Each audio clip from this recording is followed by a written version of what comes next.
بسم اللہ الرحمن الرحیم۔ آج کا سوال ہے کہ کیا ایک مسلمان ہندو کے گھر کھانا کھا سکتا ہے؟ ہندو کے گھر کا کھانا کھا سکتا ہے؟ تو اس کا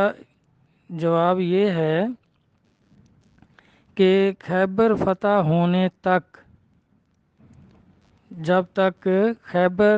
قلعہ خیبر جو ہے یہودیوں کا تھا، جب تک وہ فتح نہیں ہوا تھا، اس وقت تک مکی زندگی سرکار کی اور مدنی زندگی، اس میں نبی علیہ الصلوۃ والسلام بھی اور صحابہ کرام بھی عیسائیوں، یہودیوں اور بت پرستوں کے ساتھ کھانا کھا لیتے تھے۔ اللہ تبارک تعالیٰ نے منع نہیں کیا تھا، اور شادیاں بھی کر لیتے تھے۔ کافر عورتوں سے مسلمان مرد شادی کر لیتے تھے، اور مسلمان عورتیں کافروں کے ساتھ شادی کر لیتی تھیں۔ اس وقت تک یہ جائز تھا، کیونکہ وہاں یہ عرب میں یہودی تھے، عیسائی تھے۔ یہودی موسیٰ علیہ السلام کی امت ہیں، ان کا کلمہ پڑھتے تھے، اور عیسائی عیسیٰ علیہ السلام کا کلمہ پڑھتے تھے، یہ ان کی امت تھے۔ اور مکے کے مشرکین جو تھے وہ بتوں کی پوجا کرتے تھے، لات، منات، عزا، حبل وغیرہ کی وہ پوجا کرتے تھے۔ تو اس وقت تک، اول اسلام جب تک تھا، اس وقت تک ان کے ساتھ کھانا پینا جائز تھا، اللہ نے منع نہیں کیا تھا۔ تو ان کی عورتوں سے، لڑکیوں سے شادی بھی مسلمان مرد کر لیتے تھے، اور عورتیں بھی کر لیتی تھیں۔ پھر جب خیبر فتح ہونے سے پہلے یہ نئے رشتے آ گئے، قرآنی آیات آ گئیں۔ سورۃ احزاب اور سورۃ نور میں اللہ تبارک تعالیٰ نے یہ منع کر دیا کہ کافر عورت سے مسلمان مرد شادی نہ کرے، مسلمان عورتوں سے شادی کریں، بلکہ زانیہ عورت سے بھی منع کیا کہ اس کے ساتھ بھی مسلمان جو نیک مرد ہیں وہ شادی نہ کریں۔ تو جب یہ منع ہو گیا تو پھر یہ کھانے پینے کے بارے میں بھی نبی علیہ الصلوۃ والسلام نے منع فرما دیا کہ اب یہ جو کافر ہیں، جب ان سے رشتہ داری نہیں ہو سکتی تو پھر کھانا پینا بھی نہیں ہو سکتا۔ تو اس کی وضاحت جو ہے وہ قرآن پاک میں آئی کہ کیونکہ یہ عیسائی اور یہودی جو ہیں یہ خنزیر کھاتے تھے، اور قرآن پاک میں نازل ہو گئی آیت کہ خون حرام ہے، خنزیر حرام ہے، اور جس پر اللہ کا نام ذبح کرتے وقت نہ لیا جائے وہ بھی حرام ہے۔ تو عیسائیوں کی تو تکبیر ہی نہیں ہے، یہ ذبح نہیں کرتے، یہ جھٹکا کرتے ہیں۔ جس طرح آج کل تو یہ انہوں نے مشینیں لگائی ہوئی ہیں کہ جانور کو ایسے ایک جگہ کھڑے کرتے ہیں، کئی جانوروں کو، اور اوپر سے ایک آرا ٹائپ جو ہے وہ مشین سے گراتے ہیں، ان کے سر جو ہیں وہ کٹ جاتے ہیں اور وہ گر جاتے ہیں، یعنی یہ مار کر کھاتے ہیں۔ تو پھر یہ آیتیں جب آ گئیں، اور وہ یہودی جو ہیں وہ خنزیر کھاتے ہیں، اور یہ بت پرست جو تھے یہ سب کچھ ہی کھاتے تھے، تو اس لیے ان کے لیے حکم آ گیا کہ یہ خنزیر حرام ہے۔ خون ان کے لیے حلال تھا، ہمارے لیے خون بھی حرام ہو گیا، اسی لیے تکبیر کر کے جانور کو تڑپنے دیتے ہیں تاکہ سارا خون نکل جائے۔ ان کے لیے چربی حرام تھی، ہمارے لیے چربی اللہ نے حلال کر دی، اور خون جو تھا وہ حرام کر دیا۔ خنزیر ان کے لیے حلال تھا، ہمارے لیے حرام کر دیا، اور ان کی عورتوں کے ساتھ شادی کرنا، عیسائی یہودی لڑکیوں سے، ہندو لڑکیوں سے، بت پرستوں سے شادی سے بھی منع فرما دیا، کیونکہ ابو جہل کی لڑکی نے پیشکش کی تھی علی علیہ السلام کو شادی کی، تو نبی علیہ الصلوۃ والسلام نے فرما دیا کہ بھئی اللہ کے دشمن کی بیٹی اور اللہ کے نبی کی بیٹی ایک نکاح میں نہیں رہ سکتی، اور اس وقت سے مسلمان جو تھے، صحابہ کرام جو تھے، ان کو منع کر دیا کہ کافر عورتوں سے رشتے نہ کرو۔ سورۃ احزاب میں اور سورۃ نور میں ان کی وضاحت آ گئی کہ کافروں سے شادی کریں، مسلمان مرد مسلمان عورتوں سے شادی کریں، اور مسلمان عورتیں بھی مسلمان مردوں سے شادی کریں۔ تو یہ اس وقت سے پھر جب خیبر فتح ہوا تو اس وقت اور یہ آیات بھی نازل ہو چکی تھیں، اور اس وقت پھر یہ گدھا اور گھوڑا اور گو بھی حرام ہو گئی فتح خیبر کے دن۔ یہ حالانکہ ان کا گوشت پک رہا تھا ہانڈیوں میں، تو نبی پاک نے فرما دیا کہ گھوڑا گدھا اور گو جو ہے یہ حرام ہے، تو ہانڈیاں الٹی کر دیں صحابہ کرام نے۔ تو اس وقت پھر یہ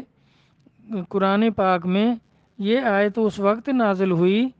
جب ایک یہودی عورت نے فتح خیبر ہونے کے بعد دوسرے دن اس نے دعوت کی نبی علیہ الصلوۃ والسلام کی، اور کھانے میں زہر ملا دیا، تو آپ نے وہ کھانا کھا لیا، اور آپ کے ساتھ ایک صحابی تھا اس نے بھی کھا لیا۔ تو نبی علیہ الصلوۃ والسلام نے فرمایا کہ یہ بکری کا جو دستی تھی، شانہ تھا، یہ کہہ رہا تھا مجھے کہ مجھ میں زہر ملایا گیا ہے، لیکن آپ نے دعوت قبول کر لی تھی اس لیے آپ نے کھا لیا، آپ کو تو اللہ نے اپنی رحمت سے بچا لیا، اور نبی علیہ الصلوۃ والسلام نے تصرف کر کے زہر کا اثر ختم کیا، لیکن وہ صحابی جو تھا ساتھ کھا رہا تھا وہ شہید ہو گیا۔ تو آپ نے اس کی سزا میں، اس کے قتل میں اس عورت کو پھر قتل کیا، اس نے تسلیم کر لیا کہ میں نے زہر ملایا تھا۔ تو اس کے بعد یہ آیت نازل ہو گئی کہ اے مومنو، یہ کفار جو ہیں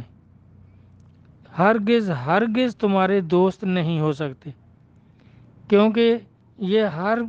میدان میں، ہر بات میں، ہر کام میں دشمنی کرتے ہیں۔ تو ان کے گھر کا کھانا پھر سرکار نے منع فرما دیا کہ یہ اس طرح مسلمانوں کو دھوکہ دے کر زہر دے دیا کریں گے، تو ان کے گھر کا کھانا بھی آپ نے منع کر دیا اس دن سے۔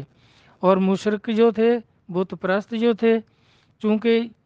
ان کے صرف یہ ہے، ان میں اور یہ کٹر کفار جو بت پرست ہیں، ان میں اور عیسائیوں یہودیوں میں یہ فرق ہے کہ وہ نبی کا کلمہ پڑھتے ہیں، یہودی موسیٰ علیہ السلام کا کلمہ پڑھتے ہیں، عیسائی عیسیٰ علیہ السلام کا کلمہ پڑھتے ہیں، باقی نہ وہ توریت پہ عمل کرتے ہیں نہ عیسائی انجیل پہ عمل کرتے ہیں، تو یہ ہیں کافر۔ لیکن وہ کلمے کی برکت ایسی ہے کہ انہوں نے نبی کا کلمہ پڑھا ہے، تو آپ اپنے گھر کا کھانا ان کے ساتھ کھا سکتے ہیں، اپنے برتنوں میں ان کو دے سکتے ہیں، وہ برتن ناپاک نہیں ہوں گے، وہ آپ رکھ سکتے ہیں دوبارہ ان کو، جیسے ہم بت پرستوں کو، ہندوؤں کو ان کے برتن بھی اگر اپنے گھر سے دیں تو برتن ساتھ دے دیتے ہیں کہ یہ پلیت ہو گئے ہیں، ساتھ لے جاؤ۔ تو وہ جو کلمہ پڑھنے والے ہیں ان کو اہل کتاب کہتے تھے، لیکن نبی پاک صلی اللہ علیہ وسلم نے فرمایا کہ اب وہ اہل کتاب نہیں رہے، اب وہ کافر ہیں، کیونکہ کتاب پر عمل نہیں کرتے۔ صریحاً جو انہوں نے ظاہرہ کفر کیا وہ یہ ہے کہ انجیل میں یہ کہیں نہیں لکھا ہوا کہ عیسیٰ علیہ السلام اللہ کے بیٹے ہیں، تو عیسائی جو ہیں انہوں نے عیسیٰ علیہ السلام کو اللہ کا بیٹا کہنے لگ گئے، اس لیے وہ کتاب کی مخالفت کرتے ہیں، اب وہ کافر ہیں، عیسائی کافر ہیں۔ اور یہودی جو ہیں انہوں نے عزیر علیہ السلام کو کہا کہ وہ اللہ کے بیٹے ہیں، جبکہ توریت میں کہیں یہ نہیں ہے کہ عزیر علیہ السلام اللہ کے بیٹے ہیں، انہوں نے بھی یہ کفر کیا۔ تو اس وقت سے یہ عیسائی اور یہودی جو ہیں یہ ان کا شمار بھی کافروں میں ہو گیا، لیکن کلمے کی برکت سے آپ ان کے ساتھ اپنے گھر کا کھانا کھا سکتے ہیں، اپنے برتنوں میں کھلا سکتے ہیں، لیکن ان کے گھر کا نہیں کھا سکتے، کیونکہ اللہ نے منع کر دیا کہ یہ کافر ہیں، یہ ہرگز اے ایمان والو تمہارے دوست نہیں ہو سکتے۔ اور ان کی دشمنی بہت جگہ ظاہر ہوئی، اور خاص کر جو نبی علیہ الصلوۃ والسلام کی دعوت میں کھانے میں انہوں نے زہر ملا دیا، آپ نے اس عورت کو پھر قتل بھی کیا، اس صحابی کے قتل کے بدلے میں اس کو قتل کیا، اور فرمایا جو مجھ سے زیادتی کی ہے آپ لوگوں نے وہ میں معاف کرتا ہوں، چونکہ آپ رحمت للعالمین تھے تو آپ نے اس کو معاف کر دیا، لیکن آخری دم تک آپ فرماتے تھے کہ میں جسم میں اس زہر کا اثر جو ہے وہ محسوس کرتا ہوں، وہ مجھے تکلیف دیتی رہتی ہے۔ تو اس طرح ان کے ساتھ کھانا پینا جو تھا وہ پھر نبی صلی اللہ علیہ وسلم نے قرآن کی اس آیت کے مطابق منع کر دیا، کیونکہ آپ آگے دیکھیں کہ جب اللہ فرما رہے ہیں کہ یہ کافر تمہارے ہرگز دوست نہیں ہیں، ان کا ظاہر اور باطن جو ہے یہ گلیظ ہے، جب ان کا ظاہر گلیز ہے تو وہ کھانا پکائیں گے تو وہ غلاظت تو اس میں شامل ہوگی پھر، تو غلاظت کو اللہ پسند نہیں کرتے، اللہ طہارت کو پسند کرتے ہیں، ذات پاک ہے، پاکیزگی کو پسند کرتے ہیں۔ تو اللہ تبارک تعالیٰ نے ان کے ظاہر گلیز ہونے کی وجہ سے نبی علیہ الصلوۃ والسلام سے بھی فرما دیا کہ ان کے گھروں کا کھانا نہیں کھاؤ۔ اور نبی پاک صلی اللہ علیہ وسلم نے اس کے بعد کافر اگر آتے تھے مسلمان ہو جاتے تھے تو پھر تو وہ مسلمان تھے، ان کے ساتھ کھانا کھاتے تھے، ان کو کھلاتے تھے۔ آپ کا لنگر کھانا جو تھا وہ کم از کم جو تھا 500 آدمیوں کا ایک وقت میں اس میں گنجائش تھی، اور حضرت بلال رضی اللہ عنہ اس کے انچارج تھے۔ جتنے بھی وفد آتے تھے، چاہے مسلمان ہوتے تھے چاہے کافر مسلمان ہونے کے لیے آتے تھے، تو ان کو وہاں ٹھہراتے تھے، کھلاتے تھے، پلاتے تھے، ہر چیز کا ان کا انتظام کرتے تھے۔ پھر وہ مسلمان ہو جاتے تھے تو ان سے کوئی پرہیز نہیں ہوتا تھا۔ اگر وہ مسلمان نہیں ہوتے تھے تو پھر ان کے برتن علیحدہ رکھے جاتے تھے۔ اس طرح نبی پاک صلی اللہ علیہ وسلم نے پھر صحابہ کرام کی اصلاح فرما دی۔ اب بھی ہمارے لوگ جو ہیں پیچھے سے دیکھیں، اپنے بزرگ جو ہیں وہ یہ ہندوؤں سے، تھوریوں سے، بدھ مذہب ہیں، ان کے سکھ ہیں، ان کے ساتھ کھانا نہیں کھاتے۔ اپنے گھر سے اگر کھانا دیں تو برتن بھی ساتھ دے دیتے ہیں، یا پھر ان کو سنبھال کر علیحدہ رکھ دیتے ہیں کہ اگر اکثر ان کا آنا جانا ہے تو پھر انہی برتنوں میں ان کو دوبارہ کھانا دے دیتے ہیں۔ تو اس طرح میرا بھائی قرآن و حدیث سے یہ بالکل ثابت ہے کہ جب اللہ نے فرما دیا کہ یہ ہرگز تمہارے دوست نہیں ہیں، اب یہ عیسائی اور یہودی یہ کافر ہیں، کیونکہ یہ توریت اور انجیل کا بھی انکار کرتے ہیں، قرآن کا بھی انکار کرتے ہیں، انہوں نے اسلام قبول نہیں کیا، تو ان کے ساتھ نہ رشتہ داری ہو سکتی ہے، نہ ان کے ساتھ کھانا پینا ہو سکتا ہے۔ اور یہ کٹر کفار ہیں، یہ جو بت پرست ہیں یہ کٹر کفار ہیں، ان کا ظاہر بھی گلیز ہے، ان کا بھی ظاہر اب گلیز ہے۔ یہودی اور عیسائی جو ہیں وہ بھی کافر ہیں، ظاہر باطن سب ان کا بھی گلیز ہے اور ان کا بھی گلیز ہے۔ اپنے گھر کا کھانا ان کو کھلا سکتے ہیں، ان کے گھر کا نہیں کھا سکتے، کیونکہ سرکار نے فرمایا یہ ہر وقت نقصان پہنچانے کی کوشش میں رہتے ہیں، عیسائی بھی، یہودی بھی، اور ہندو جو ہیں یہ کٹر کفار ہیں، یہ ان سے بھی زیادہ گلیز ہیں اور ہر وقت مسلمانوں سے دشمنی کرتے ہیں۔ اب تو صاف کھل کر سامنے ہے، ہر چیز سب کے سامنے ہے، تو ان سے دوستی سے اللہ نے منع کیا ہے، اللہ کے رسول نے منع کیا ہے کہ یہ کبھی بھی تمہارے دوست نہیں ہو سکتے، ان سے رشتہ داریاں نہیں ہو سکتی۔ اگر رشتہ داری کرو گے تو پھر تو رشتہ دار کے ساتھ کھانا پینا بھی کرنا پڑے گا۔ تو اس لیے اللہ تعالیٰ نے نئے رشتے سورۃ احزاب سورۃ نور میں نئے رشتے بنا دیے کہ ان کے ساتھ تو ہو نہیں سکتی رشتہ داری، اور جو باقی رشتے بھی منع ہیں، بھتیجی ہے، بھانجی ہے، ماسی ہے، پھوپھی ہے، اور جتنے بھی اور ساتھ جس نے دودھ پیا ہو، یہ رشتے جو ہیں اللہ تعالیٰ نے جو حرام کیے ہیں تو یہ بھی اس میں حرام ہو گئے ان کے ساتھ بھی، کیونکہ یہ کافروں کے ساتھ بھی آپ رشتہ داری نہیں کر سکتے، کیونکہ اللہ تبارک تعالیٰ نے منع کر دیا ہے کہ پاک لوگ پاک عورتوں سے، نیک مردوں کے لیے نیک عورتیں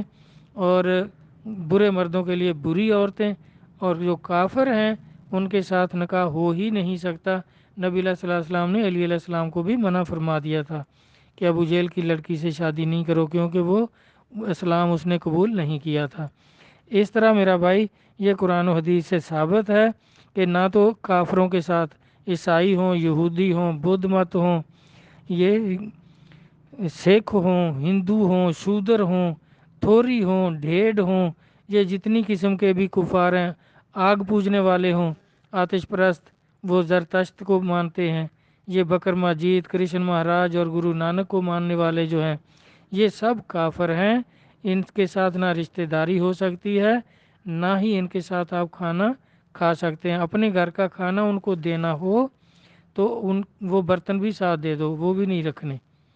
تو اس طرح یہ ثابت ہے اللہ تبارک تعالیٰ اللہ رسول کے فرمانات کو سمجھنے کی اور بزرگان دین کو سمجھنے کی، ان کے فرمانات کو سمجھنے کی توفیق عطا فرمائیں۔ اللہ حافظ۔